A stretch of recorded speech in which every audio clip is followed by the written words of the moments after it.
മുംബൈയിലെ പ്രശസ്തമായ സിദ്ധിവിനായക ക്ഷേത്രത്തിൽ പുതിയ ഡ്രസ് കോഡ്. നന്നായി ശരീരം മറയ്ക്കുന്ന വസ്ത്രങ്ങൾ മാത്രമേ ധരിക്കാവൂ എന്ന് ക്ഷേത്ര ട്രസ്റ്റ് പറയുന്നു. മറ്റു ഭക്തരുടെ പരാതികൾ പരിഗണിച്ചാണ് ഡ്രസ് കോഡ് തീരുമാനിച്ചതെന്ന് ക്ഷേത്ര ട്രസ്റ്റ് അറിയിച്ചത്. വസ്ത്രധാരണ രീതി അടുത്ത ആഴ്ച പ്രാബല്യത്തിൽ വരും. ഇറക്കം കുറഞ്ഞ പാവാട, കീറിയ ട്രൗസറുകളും ജീൻസും തുടങ്ങിയ ശരീരം പ്രദർശിപ്പിക്കുന്ന തരത്തിലുള്ള വസ്ത്രങ്ങൾക്കാണ് വിലക്ക്. ആയിരക്കണക്കിന് വിശ്വാസികൾ ദിവസവും ദർശനത്തിനെത്തുന്ന ക്ഷേത്രമാണിത്.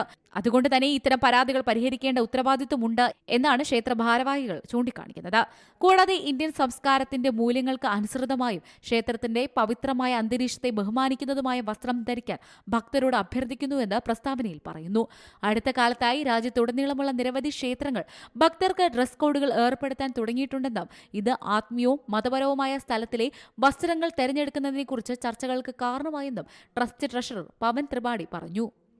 National desk C Malayalam news. ഏറ്റവും പുതിയ വാർത്തകളും വിശേഷങ്ങളും വിരൽ തുമ്പിലറിയാൻ സി മലയാളം ന്യൂസ് എല്ലാ ഡിജിറ്റൽ പ്ലാറ്റ്ഫോമുകളിലും ലഭ്യം.